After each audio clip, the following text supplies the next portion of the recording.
तीसरी जो सबसे बड़ी शक्ति है मन का, वह है कल्पना। मैं एक तिब्बती रहस्यदर्शी लामा मिंगम्यार डोंगडुप का एक वक्तव्य पढ़ रहा था। उसमें वह कह रहे हैं, वो सिद्ध लामा, जो कि मन की जो दो सबसे बड़ी शक्ति है, उसमें पहला जो कह रहा है वह कह रहा है कल्पना की शक्ति, और दूसरा जो कह रहा है वह काम की शक्ति। क्यों? कल्पना को पहला शक्ति कहा है, दूसरा नहीं कहा है, दूसरे नंबर पर नहीं डाला गया है। काम को दूसरे नंबर पर डाला गया है। और हम सबका जो अपने जीवन को जो अनुभव है और वस्तु जगत में और प्राणी जगत में जो देखते हैं अपने चारों ओर, तो हम अपने अनुभव से तो यही कह सकते हैं कि काम का ही शक्ति सब प्रमुख होना चाहिए, क्योंकि ये बेसिक नीड है, इसी पर जीवन का फैलाव है, इसी के द्वारा जीवन आया है। काम सृजन का ऊर्जा है। प्रथम शक्ति तो इसे ही होना चाहिए? नहीं, प्रथम जो शक्ति है वह कल्पना है मन का, और दूसरा जो है वह काम का है। क्योंकि काम को भी जब फैलना होगा, सीढ़ी बनाना होगा, तो वह कल्पना के द्वारा काम दूसरे तक पहुंचेगा। या वास्तविक जगत में हम जब काम के संबंध बनाते हैं या कामुक विचार करते हैं, तो भी कल्पना का जरूरी है। और अवास्तविक जगत, मनोमय जगत में भी जब हम काम संबंधी विचार करते हैं, तो हम उसे पिक्टोरियल लैंग्वेज, कल्पनात्मक यानी चित्रात्मक भाषा में सोचते हैं, कल्पना करते हैं, इमेज करते हैं, हाइपोथेसिस करते हैं।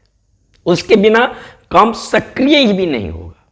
अब सबसे बड़ी बात है कि काम को सक्रिय के होने के लिए, काम को फैलने के लिए रियलिटी नहीं जरूरी है।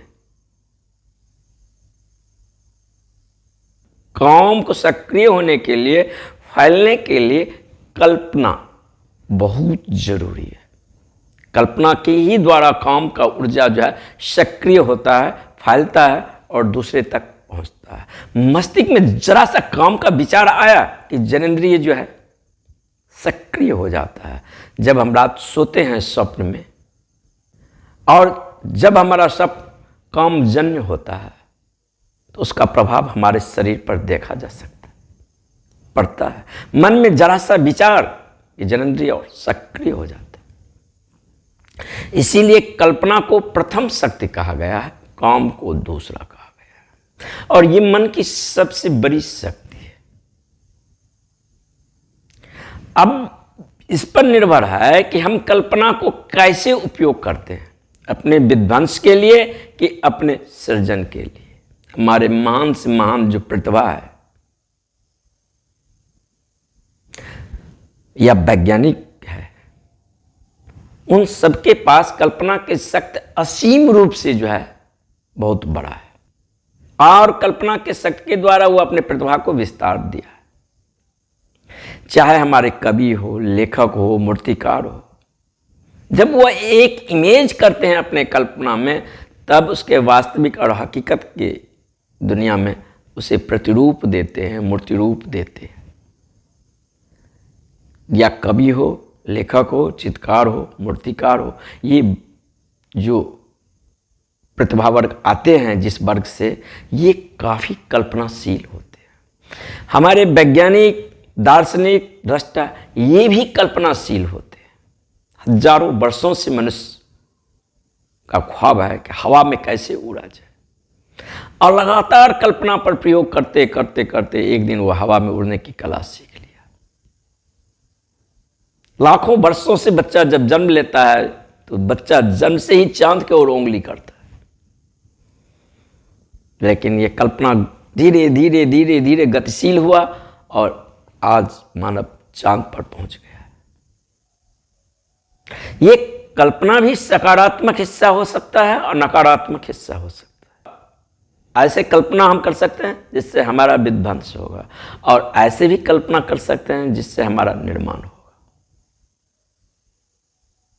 जब पृथ्वी पर हिटलर, नादिर शाह, चंगेज खां ये पैदा होते हैं तो एनर्जी रूप में तो सभी बराबर है। एक कवि, एक वैज्ञानिक, एक हिटलर, एक चंगेज खां।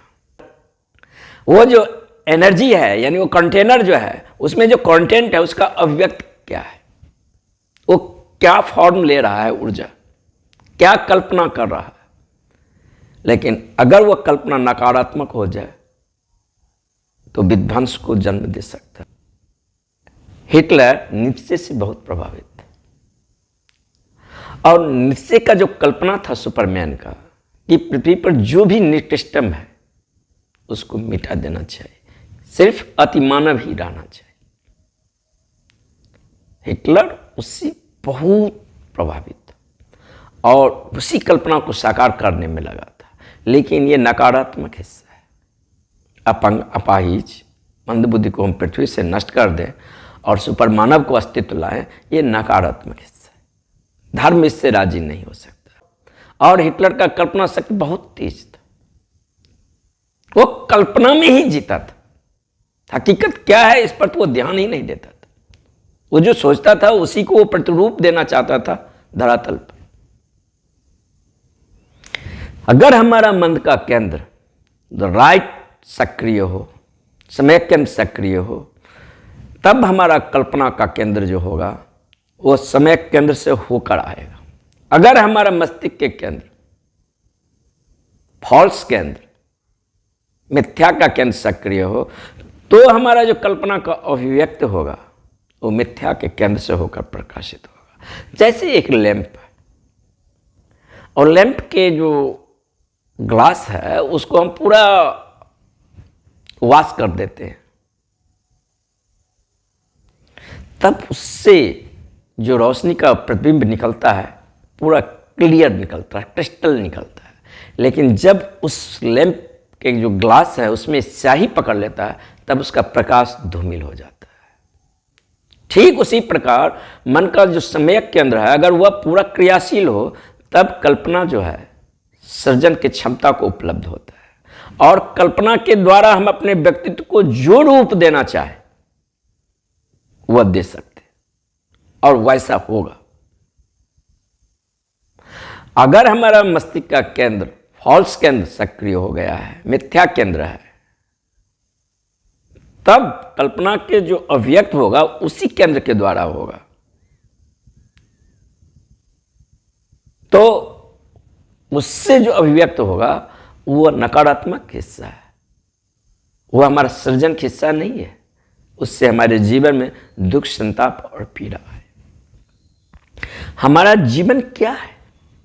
अगर हमारा जीवन दुख, संताप और पीड़ा और दास्ता की कहानी है तो कहीं ना कहीं हम जिम्मेवार हैं। संवाद तो कहता है कि नहीं समाज जिम्मेवार है, अर्थशास्त्र कहता है अर्थ जिम्मेवार है, राजनीतिक शास्त्र कहता है राजनीति जिम्मेवार है, सरकार जिम्मेवार है। लेकिन धर्म का जो आत्यांतिक खोज है जो कि इस सब का जिम्मेवार तो हम ही हैं। हमने अभी तक इस तरह होने की चाह किया है, इसी तरह ऐसे मैं जीवन जिया। अगर मैं इस कन्फर्म इस थॉट को चेंज करूंगा तो कुछ और हो सकता। हम गुलाम थे 2500 वर्षों से। शक, खून, मुगल, अंग्रेज, न जाने कौन कौन आकर मुझे गुलाम बना लिया है। मुट्ठी भर लोग आकर हमें गुलामी की जंजीरों में जकड़ लिया और कहते हैं हम क्या करें, हम तो गुलाम थे। नहीं, दोष उसी का नहीं है जो मुझे गुलाम बना लिया, दोष मेरा भी। हम भी गुलाम बनने को तैयार थे। अगर हम गुलाम बनने को तैयार नहीं होते, हमारे पास दास्ता भरी मानसिकता नहीं होता तो हम गुलाम नहीं बनते। स्पष्ट ऑर्डर देते हम मर जाएंगे, कट जाएंगे, लेकिन गुलामियों की जंजीरों के बीच में जीना पसंद नहीं करूंगा। और जिसका चेतना इस लेवल का था वो मर गया, कट गया, लेकिन गुलामी की जंजीरों के बीच वो हवा नहीं ले सका। और उन्हीं के प्रयासों से आज हम स्वतंत्रता के आबो हवा में जी रहे हैं ना। तो आज भी हमारी जो मानसिकता है वो गुलामी और दास्ता की मानसिकता है। हम जो हैं उसके जिम्मेवार हम हैं। मनुष्यता को जरा नजर देखें, अभी मतदान आ रहा है, 100-500 रुपया में अपना मत दे बेच रहा है, अपनी स्वतंत्रता बेच रहा है, अपनी निजता बेच रहा है। इसकी ईमानदारी का दाम है, इसका ईमानदारी का मूल्य है 10 रुपया। ये आदमी का विषाद क्या होगा, इसकी औकात क्या होगा? ये 2500 वर्ष की 2.5 लाख वर्ष भी गुलाम रहेगा। ये गुलामी खरीद रहा है, इसके पास सोच ही नहीं है, माइंड ही नहीं है, डेवलप ही नहीं है, मैं क्या कर रहा हूं, समझ ही नहीं है फ्रीडम क्या है। 10 रुपया का ईमानदारी का कीमत है, इसका व्यक्तित्व क्या होगा? हमारे पास सुविल नहीं है, क्योंकि आदमी के पास जितना संकल्प आएगा उतना आदमी चैतन्यवान होगा, चैतन्य होगा। और संकल्प से जितना हीन होंगे उतना हमारी जो प्रवृत्ति होगा गुलामी का होगा। और कहीं भी अगर हमें अच्छे से अच्छे व्यवस्थाओं में रख दे, स्वर्ग के अबो हवा में रख दे और आजादी न मिले तो आदमी पसंद नहीं करेगा। आदमी नरक में भी रहना पसंद करेगा लेकिन आजादी को चाहेगा। और आजादी मिलेगा विल से, संकल्प से। संकल्प ही नहीं होगा, विल ही नहीं मिलेगा तो आजादी मिलेगा कैसे? तो कोई हमें जब गुलाम बनाता है तो हम गुलाम बनने के लिए भी तैयार हैं। अगर हम गुलाम बनने के लिए तैयार नहीं होगा तो हमें गुलाम कौन बना सकता है? और जब तक हम बनने के तैयार लेंगे तब तक न कोई मसाया, न कोई तीर्थंकर, न कोई समाज सुधारक, न कोई दार्शनिक, कोई कुछ नहीं कर सकता है। क्योंकि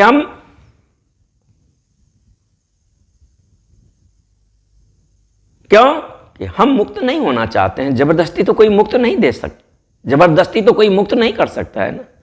ये हमारी स्वतंत्रता है। और हर एक आदमी को फ्रीडम तो ऐसा होना ही चाहिए कि मैं चाहता हूं मेरे जीवन में नर्क हो, दास्ता हो, गुलामी हो, पीड़ा हो तो हो। और ये भी उसके फ्रीडम का हिस्सा है। तुम दूसरा ध्रुव चाहो, आनंद को, प्रेम को, रस को, जीवन में मधुमास हो, बसंत हो, तो वह भी पहलू जीवन में आ सकता है। हम क्या चाहते हैं? तो हम अपने जीवन को जो प्रतिमूर्ति देते हैं, जो कल्पना देते हैं, कल्पना में जो हम थॉट देते हैं, वैसा होना शुरू हो जाता है। एक सामान्य लड़की को जिससे कभी तुम्हें बातचीत हुआ हो, उसके पास जाओ, मात्र इतना ही कहो, आप बहुत प्यारी लगते हैं, बहुत सुंदर लगते हैं। तत्काल उसके चेहरे पर एक आभा खिल उठता है, एक आभा प्रस्फुटित होना शुरू हो जाता है। वह उससे पहले वही नहीं थी जो इस थॉट के साथ होता है। एक मिलयू, एक वातावरण, एक हवा बदल गया है, आदमी में कुछ परिवर्तन हो गया। हुआ क्या है? हम एक कल्पना दिए हैं, एक कल्पना का मूर्ति दिए हैं सुंदर का।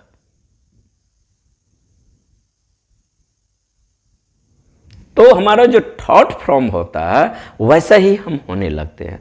थॉट फॉर्म हमारा क्या है? विध्वंसक है, संतापग्रस्त है, दुखवादी है, तो हमारा जीवन दुख से भर जाएगा। ऊर्जा वही है। अगर हमारा थॉट फॉर्म प्रेमपूर्ण है, करुणापूर्ण है, अहिंसक है, हमारा मिल्यू बदल जाता है, हमारा आकृति, हमारा शरीर की संरचना, हमारे मनस का जो पिरामिड है वह बदल जाता है। हमारे जीवन में एक अलग वातावरण क्रिएट हो जाता है, एक अलग लोक में हम पहुंच जाते हैं। हमारे जीवन में आनंद होता है, उत्सव होता है। दोनों इसी पृथ्वी पर जी रहा है, एक घाटी में जी रहा है, एक शिखर में जी रहा है। ऊर्जा एक ही है। जैसे पानी है, पानी का कोई रंग नहीं है, पानी तटस्थ है, लेकिन जो ही रंग मिला देते हैं पानी उसी के जैसा हो जाता है। इसीलिए ऊर्जा तो तटस्थ है, उसका अपना कोई विकल्प नहीं है, अपना कोई रंग नहीं है। लेकिन जिस विचार के साथ ऊर्जा आइडेंटिफिकेशन कर लेता है, हम वही हो जाते हैं। जब हमारे पास क्रोध के विचार चलता है, या काम वासना के विचार चलते, या कोई और अन्य विचार चलता है, हम उसके साथ आइडेंटिफिकेशन करते हैं, हम वही हो जाते हैं। हम क्रोध के तरंगों में डोलने लगते हैं, हम काम वासना के तरंगों में डोलने लगते हैं, हम प्रेम के तरंग में डोलने लगते हैं, हम क्षमा के तरंगों में डोलने लगते हैं। हम जिस विचार के साथ अपना आइडेंटिफिकेशन करते हैं हम वही हो जाते हैं। ये क्या होगा? ये कल्पना का ही फॉर्म। तो ये जो हमें पता चलेगा वो जाकर हमें तृतीय शरीर में जाएगा। द्वितीय शरीर में जब हम प्रवेश करते हैं वहाँ कानाफूसी आएगा, वहाँ सुनाई पड़ेगा, बहुत सारे शोरगुल, बहुत सारे शब्द सुनाई पड़ेगा। और वो शब्द जो जब हम सुनते हैं तो उसमें कुछ शब्द ऐसा है जो प्रीतिकर लगता है, कुछ शब्द ऐसा है जो अप्रीतिकर लगता है। अब मन है क्या? ध्वनियों का शोरगुल। लेकिन ध्वनियों का शोरगुल अगर लयबद्ध हो तो प्रीतपूर्ण लगता है, लयबद्ध होता है तो आनंददायक होता है, प्रेमपूर्ण होता है। अगर वह ध्वनियों का शोरगुल लयबद्ध न हो तो जिंदगी दुख, संताप और पीड़ा से भर जाता है, कोलाहल हो जाता है, कोलाहलपूर्ण लगता है, अशांति महसूस होता है। क्योंकि वह विचारों के बीच रिदम नहीं है, लाइन नहीं है। संगीत क्या है? एक लयपूर्ण ध्वनियों का समूह है। वहाँ एक रिदम में शब्द का प्रवाह हो रहा है। जब इसको हम सुनते हैं, इन ध्वनियों पर अपना ध्यान एकाग्र करते हैं, हम शांति को उपलब्ध होते हैं। लेकिन जब उसी पॉप म्यूजिक पर हम ध्यान देते हैं जो अराजक ध्वनि है, क्योंकि आदमी जैसा होता है वैसे ही संगीत का रचना होता है। और उस काल के संगीत से पता लगाया जा सकता है कि ये सभ्यता किस आबो हवा में पनप रहा है। जब हम क्लासिकल म्यूजिक को सुनते हैं तो उसको सुनकर हम उपशांत हो जाते हैं। लेकिन जब हम पॉप म्यूजिक को सुनते हैं अशांत हो जाते हैं। और आधुनिक सदी का इजाद है ये म्यूजिक, ये शोरपूर्ण। तो इस बात पर यह कल्पना निर्भर हो सकता है कि हम अपने जीवन को किस प्रकार का मिल्यू दे रहे हैं, किस प्रकार का वातावरण दे रहे हैं, कैसे हवा में हम पनप रहे हैं। नशा या कोई मादक द्रव्य जब हम लेते हैं तो वह हमारे शरीर में जाकर शरीर की रासायनिक संरचना को बदलता है। और शरीर की रासायनिक संरचना को बदलने के कारण मन का वेवलेंथ जो है सो बदल जाता है और चेतन जो है निष्क्रिय हो जाता है, अचेतन सक्रिय हो जाता है। और अचेतन जब सक्रिय होता है तो अचेतन में हमारा ब्लूप्रिंट है, हम क्या है। चेतन में तो हम एक दूसरे से बचने के लिए अच्छे अच्छे मुखौटे धारण किए। जब कभी कोई लड़का या लड़की एक दूसरे के नज़दीक आता है तो शुरू में अपने ओर से प्रयास करके सज धज कर अपना ओरिजिनल चेहरा को छुपाकर एक आर्टिफिशियल चेहरा को धारण करके आता है, एक आर्टिफिशियल पर्सनैलिटी को लेकर आता है एक दूसरे के सामने रंग रोगन करके। हम उससे इम्प्रेस्ड होते हैं क्योंकि हमारी दृष्टि उतनी गहरा नहीं है। हम उसमें तो देखते हैं कि आदमी बहुत अच्छा लगता है, इसके उठने बैठने के तमीज, बोलने के भी तमीज, शक्ल सूरत पोशाक से बहुत सुंदर लगता है। लेकिन ये बाहर से रंग रोगन करके ये व्यक्तित्व बनाया गया है, ये जो पर्सनैलिटी है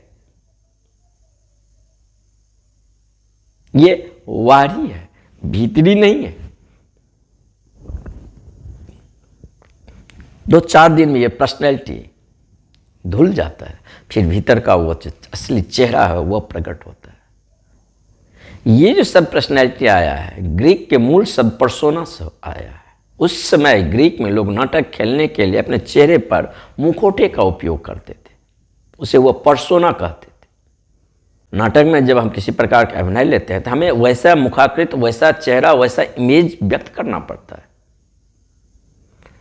तो उस प्रकार का हमें मास्क लगाना पड़ता था और उसी पर्सोना से पर्सनैलिटी शब्द बना है। यानी कि ओरिजिनल इसका फेस नहीं है, एक नकली चेहरा प्रतिध्वनि कर रहा है यहाँ पर। लेकिन जब कोई मादक द्रव्य लेता है तो अचेतन सक्रिय हो जाता है, वही उसका असली चेहरा है। गुरुजेब के पास जब कोई नया साधक आता था तो 15 दिन लगातार उसे शराब पिलाता था। वो साधक कहता था मैं साधना करने के लिए आया हूँ, सत्य क्या है इसे मैं जानने के लिए आया हूँ, और शराब पिला रहे। गुरुजी उसे कहता था कि मुझे अभी सत्य का चिंता नहीं, पहले मैं तेरी चिंता कर लूं, तो तुम्हारा हालत क्या है, तुम किस टाइप के बीमार हो, तब तुम्हें दवा दिया जा सकता है। पहले तो मैं तुम्हारा चेतन में देखूं कि वहां किस प्रकार का वातावरण है। तो नशा में आदमी का ओरिजिनल फेस आ जाता है। आर्डवस हक्सले जब पहले बार LSD लिया, तब जो उसे संसार दिखाई दिया, कहा कि मैं एक अलग लोक में पहुंच गया, देखने का गुणवत्ता ही बदल गया। वक्तव्य है कि ये स्वर्ग का चाबी बन सकता है। जगत सुखद लग रहा है, कुर्सी सामान्य कुर्सी नहीं लग रहा है, कुर्सी में इंद्रधनुषी रंग दिखाई देता है। संसार जो वास्तविकता में देखते थे उसके अलावा कुछ और प्रकट हो रहा है। इंद्रियां अति सक्रिय हो गया है, संवेदनशील हो गया है। वहीं रेनर लिया और उनका व्याख्या दूसरा है। उसने नरक का व्याख्या किया है, दुख का, संताप का, पीड़ा का। दोनों तो नशा लिया है, दोनों LSD लिया है, दोनों पर अलग अलग प्रभाव किया है। नहीं, नशा तो दोनों लिया है, लेकिन दोनों का अचेतन किस प्रकार प्रध्वनि कर रहा है वह दिखाया है, उसका ओरिजिनल फेस। एक जब LSD लिया तो वह स्वर्ग जीवन में जैसे लगता है उतर गया है, ऐसा अनुभव कर रहा है। दूसरा जो लिया LSD, उसे लगता है कि जीवन में जो है नरक उतर आया है। दोनों का अचेतन का साक्षात होने लगता है। तो जो हमारा कल्पना होगा वैसा ही हम हो जाएंगे। इसीलिए सोच समझकर कल्पना करें। 500 वर्षों के महत इतिहास में प्रथम युद्ध और दूसरे युद्ध दोनों के बाद ये बात देख लिया गया है कि सैनिक में जो सिख योद्धा जो अपना भूमिका अदा करते हैं, वो दूसरा सैनिक पूरा वर्ल्ड में दूसरा नहीं है, सिख के आगे में नहीं है। क्योंकि गुरु नानक ने उसको एक अलग मिल्यू दिया, एक अलग कल्पना दिया। सिख को उन्होंने सरदार कहा। सरदार का मतलब तू अगुवा है, तू दिशा निर्देश कर सकता है, तुम संकल्पशील है, तुम छाया प्रदान कर सकता है, तुम छाया ले नहीं सकता है। उस मिल्यू, उस वातावरण में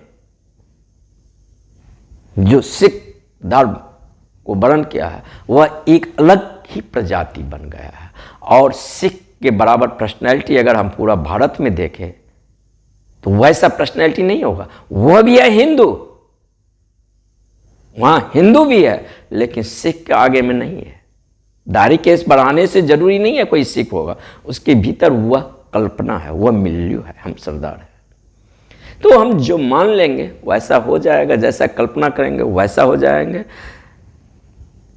तो कल्पना के द्वारा हमारे भीतर आमूल रूपांतरण होगा। हिप्नोसिस में जब हम व्यक्ति को अचेतन में उतारते हैं और उसके भीतर हम प्रोग्रामिंग करते हैं और कल्पना के लोक में ले जाते हैं, तो उसका इफेक्ट इस शरीर पर भी पड़ता है। गहन रूप से अगर किसी व्यक्ति को हम घन सम्मोहन में ले गए हैं और एक समान से कंकड़ उठाकर उसके हाथ पर रखते हैं और कहते हैं कि यह आग है, तो हाथ में फुफला आ जाता है और हाथ को खींचता है। लेकिन उसके हाथ पर एक अंगारा रख दिया और कहा कि समान सा कंकड़ है, तो हाथ पर फुफला नहीं आता है और हाथ नहीं खींचता है। हुआ क्या? मन जो मान लेता है शरीर उसका अनुगामी होता है। फायर डांस करने वाले बहुत सारे लोग हैं जो आग पर डांस करते हैं और नहीं जलते हैं, घंटों नृत्य करते हैं, 3-3 घंटा नृत्य करता है, लेकिन फिर भी वह नहीं जलता। लेकिन सामान्य आदमी उस आग में जाए तो जल जाएगा। उनकी जो एक विशेष कोड है, साधना की एक पद्धति है, क्योंकि फायर डांस जो करते हैं वह साल भर पहले से तैयारी शुरू कर देता है, एक अलग मिल्यू में, एक अलग वातावरण में, और ऐसा मान लेता है आग मुझे नहीं जला सकता, तो आग नहीं जलाता। मीरा को यह आस्था थी, मेरे साथ कृष्ण है, जहर मेरा कुछ नहीं बिगाड़ सकता है। जहर पिया फिर मेरा पर प्रभाव नहीं किया, क्योंकि जहर को भी प्रभाव करने के लिए भीतर तो कोई होना ही चाहिए ना। भीतर तो वहां कोई ईगो है ही नहीं, वहां कोई है ही नहीं, घर सूना है, जहर किस पर इफेक्ट करेगा। तो कल्पना को भी उपयोग अपने निर्माण के लिए किया जा सकता है, अपने शिखर के लिए भी किया जा सकता है, और अपने घाटी के लिए भी किया जा सकता है। कल्पना के द्वारा हम अपने जीवन को सुखमय बना सकते हैं, आनंदमय बना सकते हैं, अभाव का गीत हो सकता है, जीवन में स्वर्ग आ सकता है। और कल्पना के द्वारा हमारा जीवन नर्क हो सकता है, दुख संताप और पीड़ा का कहानी होगा, जीवन एक दास्ता भरे जीवन होगा। हम अपने जीवन को कैसे प्रतिमूर्ति देते हैं, यह इस बात पर निर्भर है कि हम कैसे कल्पना करते हैं। कल्पना शक्ति के ही नकारात्मक उपयोग से हिटलर, चंगेज खां और माओ पैदा होते हैं, और कल्पना शक्ति का ही सही इस्तेमाल से मनीषी, कवि, दार्शनिक, वैज्ञानिक पैदा होते हैं। कैसा कल्पना हम कर रहे हैं। और इस सदी में वैज्ञानिक रूप से यह सिद्ध हुआ है कि कल्पना के द्वारा हमारा जीवन में आमूल रूपांतरण हो सकता है। हम क्या अपने मस्तिष्क को प्रोग्राम देते हैं वैसा हो जाएगा, जैसा हम कल्पना करेंगे वैसा ही हमारा जीवन होगा।